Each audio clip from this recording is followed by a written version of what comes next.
శ్రీరామ శ్రీమాత్రే నమః. ప్రేక్షక మహాశైలందరికీ కూడా నా హృదయపూర్వకమైనటువంటి శుభాభినందనాలు. నా పేరు ఇప్పిరి నరసింహ శర్మ. గతంలో మీకు అనేక వీడియోల్లో నేను మీకు సుప్రసిద్ధుడిని. ఇవాళ జ్యోతిష శాస్త్ర పరంగా మీన లగ్నం అయ్యి అందులో గురుడుంటే ఆ వ్యక్తి తరక జీవన విధానం ఎలా ఉంటుంది, ఆ జాతకం ఎలా ఉంటుంది అన్నది ఇప్పుడు మనం తెలుసుకుందాం. ఇక తర్వాత వచ్చే స్థానం 7వ స్థానం కన్య. కన్య గురునికి ఉభయ కేంద్రాధిపత్యం. సప్తమ స్థానంలో కన్య 7వ స్థానం అవుతుంది మీనలగ్నం నుంచి. ఆ మీనలగ్నంలో అంటే మీనలగ్నానికి కన్యాలో గురు సంచారం జరుగుతున్నప్పుడు వివాహం కావడం కొంచెం కష్టంగా ఉంటుంది. వివాహం అయిన వాళ్ళు మాత్రం కొంచెం భార్యాభర్తల్లో కొంచెం సంయమనం లోపిస్తుంది. తర్వాత కొంచెం జాగ్రత్తగా మెసలవలసిన అవకాశం. భార్య అవగాహనతో భర్త తాలూకా స్థితిని గమనించాలి. భార్య తాలూకా మనస్తత్వాన్ని కూడా భర్త గమనించాలి. ఈ ప్రకారంగా వైవాహిక జీవితంలో కొన్ని వాళ్ళకి వాళ్ళు సర్దుకుపోయినట్లయితే సంసార జీవనం బాగుంటుంది. కాకపోతే వివాహం కాని వాళ్ళకి మాత్రం ఈ దశలో అంతర్దశల్లో వివాహం కావడం కొంచెం కష్టంగా ఉంటుంది. సప్తమ స్థానంలో గురు సంచారం చాలా మంచిదనే చెప్పుకోవచ్చు. కేంద్రంలో మంచిది కాదని చెప్పి శాస్త్రాలు చెప్తాయి, కానీ అనుభవపూర్వకంగా సప్తమ స్థానంలో ఉండేటువంటి గురు మహాదశ చాలా మందికి కూడా ఉపయోగపడే ఉన్నది. అది అది జాతక ప్రభావం ద్వారా మాలాంటి వాళ్ళకి తెలుస్తుంది. కాబట్టి కన్యలో గురుడు కూడా అంతగా ఇబ్బంది పెట్టే అవకాశాలు కూడా ఉండవు మీన లగ్నానికి. ఆ దశ మధ్యలో రావచ్చు, చివరిలో రావచ్చు. మీరు ఇందాక చెప్పినట్టుగా మీకు అది ఎప్పుడైనా రావచ్చు. ఆ దశ వచ్చినప్పుడు ఆ దశలో కొన్ని జాగ్రత్తలు తీసుకొని కొన్ని రకాల ఇబ్బందులు కానీ వచ్చినట్లయితే తప్పనిసరిగా ముహూర్త విభాగంలో చెప్పినట్లుగా కొన్ని శాంతులు చేసుకున్నట్లయితే బాగుంటుంది.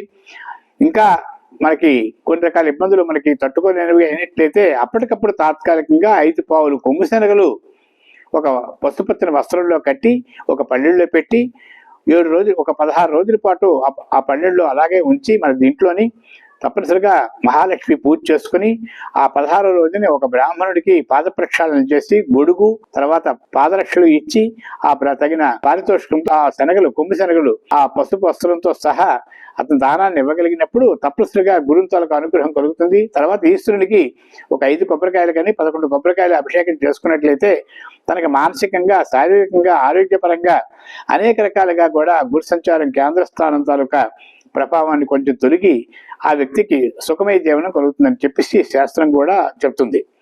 తర్వాత అష్టమ స్థానమైనటువంటి శుక్రస్థితి. ఆ త్వరలో గురు సంచారం జరుగుతున్నప్పుడు అది శత్రుక్షేత్రం అవుతుంది. ఆ శత్రుక్షేత్రం అష్టమ స్థానంలో గురుడు కూడా కొన్ని రకాల రుగ్మతలు పెడతాడు, కొన్ని ఆశలు కల్పిస్తాడు, కొంత ధన వ్యయం అవుతుంది. తర్వాత ఏంటంటే ఎవరు కొంచెం మొండి పట్టుదల ఉంటుంది. తర్వాత మూర్ఖపు ఆలోచనలు ఉంటాయి. సామాజిక పరంగా కొన్ని వ్యతిరేక ధోరణులు ఉంటాయి. కాబట్టి గురు ప్రభావానికి చాలా జడవలసిన అవసరం ఉంటుంది. కానీ అష్టమ స్థానంలో తన విజ్ఞానంగా ప్రవర్తించగలగాలి. తను చేస్తున్న తప్ప ఒప్ప అని గమనించి వెసులుకోగలిగినప్పుడు అష్టమ స్థానంలో గురు సంచారానికి చాలా శుభాలు ఉంటాయి. ముఖ్యంగా ఎన్ని రకాల ఒక 2 రకాలుగా వ్యాధులు ఉన్నప్పటికీ కూడా ఇబ్బంది పెడుతున్నప్పటికీ కూడా ప్రాణాపాయ స్థితి మాత్రం అష్టమ స్థానంలో గురు సంచారం జరుగుతున్నప్పుడు ఉండదని గమనించాలి.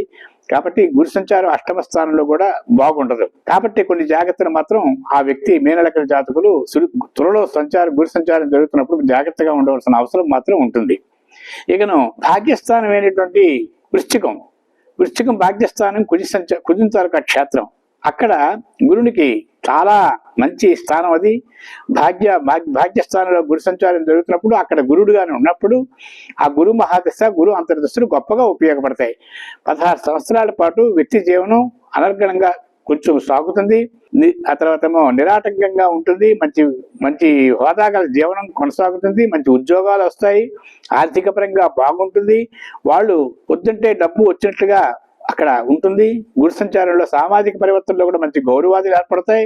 ఆ వ్యక్తి ఏది చేపట్టినా సరే పట్టింది బంగారంలా ఉంటుంది.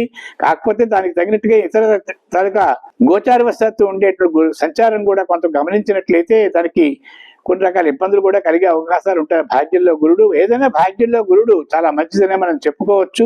కాబట్టి మీనలగ్న జాతకులకి వృశ్చికంలో గురు సంచారం చాలా మంచిదనే చెప్పుకోవచ్చు. దానికి తగినట్లుగా వాళ్ళ ప్రణాళికలు వేసుకొని గృహం కానీ వాహనం కొనుక్కోవడం కానీ ఇవేవి తలపెట్టినా సరే తప్పనిసరిగా వాళ్ళకి సఫలీకృతమయ్యే అవకాశాలు ఉంటాయి. ఇకపోతే రాజ్యస్థానమైనటువంటి ధనస్సు. రాజ్యస్థానం ధనస్సులోని అది మిత్రక్షేత్రమే, స్వక్షేత్రం. గురుని తొలగ స్వక్షేత్రం కాబట్టి అక్కడ రాజ్యాధిపతి రాజ్యస్థితి కాబట్టి ఏ భావాధిపతి ఆ భావంలో ఉంటాడు. కాబట్టి మీన లగ్నానికి రాజ్య కేంద్రం ఉభయ కేంద్రాధిపత్యం పట్టినప్పటికీ కూడా రాజ్య కేంద్రంలో ఉద్యోగంలో విషయంలో అక్కడ గురు సంచారం జరుగుతున్నది. ఉద్యోగ స్థితిలో మాత్రం చాలా ఇబ్బందులు ఉంటాయి. ఎందుకంటే అతనికి ఏ ఉద్యోగం చేసినా అది నచ్చదు, మనస్సు చంపుకొని ప్రవర్తిస్తున్నట్టుగా అతను భావిస్తారు.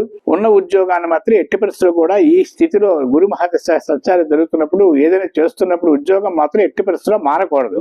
కొత్త ఉద్యోగాలు తలపెడుతున్నప్పుడు దానికి ఉద్యోగాల్లో చాలా కష్టమైనటువంటి ఇబ్బందులు ఉంటాయి. చివరి వరకు పోరాడాలి. ఏదో ఒక చేతిలో వృత్తి ఉద్యోగాన్ని మాత్రం తప్పనిసరిగా ఆ రాజ్యస్థానంలో మాత్రం ఉంచుకోగలగాలి. కుటుంబంలో కూడా కొన్ని రకాలుగా వ్యతిరేక ధోరణులు ఉంటాయి. అది కాబట్టి దాన్ని కూడా సంయమనం పాటించి ఆ ఆర్థికపరమైనటువంటి కొంచెం వెసులుబాటు కూడా కొంచెం తగ్గుతుంది. దానికి తగినట్లుగా ప్రణాళికలు వేసుకొని ఈ రాజ్యస్థానంలో గురు సంచారాన్ని చాలా జాగ్రత్తగా వ్యవహరించవలసిన అవసరం మాత్రం తప్పనిసరిగా ఉండాలి. కాబట్టి ఈ జాతకుడు వృశ్చికంలో గురు సంచారం జరుగుతున్నప్పుడు మాత్రం కొంచెం గమనించి జాగ్రత్తగా మెసులుకోగలిగితే బాగుంటుంది. తర్వాత మకరం, మకరంలో గురు సంచారం కూడా శని తాలూకా క్షేత్రం. ఆ శని తాలూకా క్షేత్రంలో గురు సంచారం జరుగుతున్నప్పుడు బృహస్పతి అనేవాడు దేవతలకు గురువు కాబట్టి అక్కడ శని కూడా ఏమీ చేయలేడు. తర్వాత గురు ప్రభావం వల్ల అక్కడ కాబట్టి శని తాలూకా ప్రభావం గురుడి మీద పడదు. కాబట్టి ఆ గురుడు అక్కడ 11వ స్థానంలో శుభ ఏకాదశ స్థాన ఫలం లభేత్ అంటారు. 11వ స్థానంలో గురుడు ఉండడం కూడా దిగ్విజయంగా ఉంటుందని మాత్రం మనం చెప్పుకోవచ్చు. 11లో నైసర్గిక శుభగ్రహం గొప్ప యోగాన్ని ప్రసాదిస్తుంది.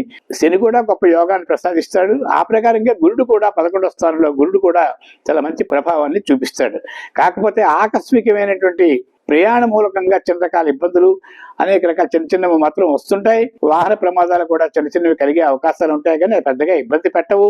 అది కూడా గమనించి దానికి తగినట్లుగా ఆ 11వ స్థానంలో గురు సంచారానికి మనం ఈశ్వరాభిషేకం చేసుకోవడం, శనికి తైలాభిషేకాలు చేసుకోవడం మాత్రం తప్పనిసరిగా శనిని కూడా 11వ స్థానంలో గురు సంచారం జరుగుతున్నప్పుడు శనిని కూడా ఆరాధించాలి. కాబట్టి ఈ ప్రకారంగా వాళ్ళు గమనించినట్లయితే 11వ స్థానంలో గురు సంచారం మీనలగ్న జాతకులు చాలా మంచిదని చెప్పుకోవచ్చు. ఇక్కడ 12వ స్థానం కుంభం కూడా శనితారక స్వక్షేత్రం. ఆ శనితారక స్వక్షేత్రం 12వ స్థానంలో ఉన్నప్పుడు అది వ్యయస్థానం అవుతుంది మీనలగ్నానికి. అంటే లగ్నాధిపతికి వ్యయస్థితి. లగ్నాధిపతికి వ్యయస్థితి వచ్చినప్పటికీ అది ఇంచుమించు వ్యయస్థితి రాకూడదు. ద్వాదశాష్టమ జన్మస్థ ద్వితీయ స్థానాలు లగ్నాధిపతికి రాకూడదు అని శాస్త్రం ఉంటుంది. కాబట్టి మీనలగ్నానికి 12వ స్థానంలో గురు సంచారం అంత మంచిది కాదనే చెప్పుకోవచ్చు.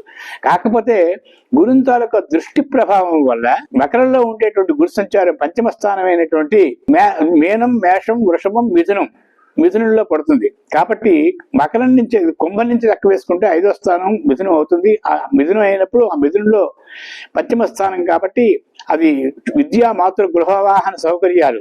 లగ్నాత్తు 4వ స్థానం, గురుని తాలూకా 5వ స్థానం కాబట్టి 5వ దృష్టి పడుతుంది. కాబట్టి విద్యా మాతృ గృహవాహన సౌకర్యాలు మాత్రం తప్పనిసరిగా అక్కడ నెరవేరుతాయి గురుని దృష్టి పడడం వల్ల.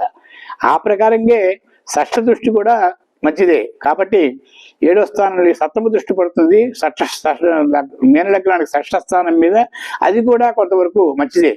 తర్వాత గురుని తాలూకా దృష్టి భాగ్య దృష్టి పడి 9వ స్థానం 9ని చూస్తాడు. ఆ 9ని చూసేటప్పుడు వృశ్చికం అవుతుంది. ఆ వృశ్చికం ఏమో మీనలగ్నానికి అది భాగ్యస్థానం అవుతుంది. అది కూడా మంచిదే. కాబట్టి ఈ ప్రకారంగా కూడా గురుని తాలూకా సంచారం కూడా చాలా మంచిది. వృశ్చికంలో కూడా గురుడు ఉండడం కూడా మీనలగ్నానికి చాలా మంచిదనే మనం చెప్పుకోవచ్చు. వ్యయస్థానం కూడా అంతగా గురుని తాలూకా స్థితి అల్లరి పెట్టదని మనం చెప్పుకోవచ్చు. ఈ ప్రకారంగా ఇప్పుడు ద్వాదశ లగ్నాలు నేను చెప్పగలిగాను. మీకు ఇవన్నీ ఒకేసారి చూసుకోవాలనుకుంటే, అప్పుడప్పుడు చూసుకోవాలనుకుంటే ఈ ఛానల్ సబ్స్క్రైబ్ చేసి ఒక్కొక్క లగ్నానికి ఒక్కొక్క ప్రభావానికి గురుని తాలూకా సంచారం ఎలా ఉంటుందో నేను తెలియజేశాను. దయచేసి మీరందరూ కూడా గమనించి ఈ తాలూకా విషయాలన్నీ గమనించి జాగ్రత్తగా ఉండి తప్పనిసరిగా మీ తాలూకా కుటుంబ అభివృద్ధిలోకి రావాలని మనసా వాచా కోరుకుంటున్నాను. ఏది ఏమైనప్పటికీ నవగ్రహాల ప్రభావంలో ఈశ్వరాభిషేకం చాలా మంచిది. ఏవైనా ఇబ్బందులు వచ్చేటప్పుడు ఈశ్వరారాధన చేసుకుంటూ సుఖమయ జీవనాన్ని గడుపుతారని ఆశిస్తున్నాను. 12 లగ్నాలకి గురు సంచారం చెప్పాను. మరొక మంచి విషయం, శని సంచారం గురుండి 12 లగ్నాల్లో లగ్నం మంది శని ఉంటే ఎలా ఉంటుంది అన్నది నేను తెలియజేయడానికి ప్రయత్నం చేస్తున్నాను. అంతవరకు సెలవు. మీ ఇప్పిరి నరసింహ శర్మ.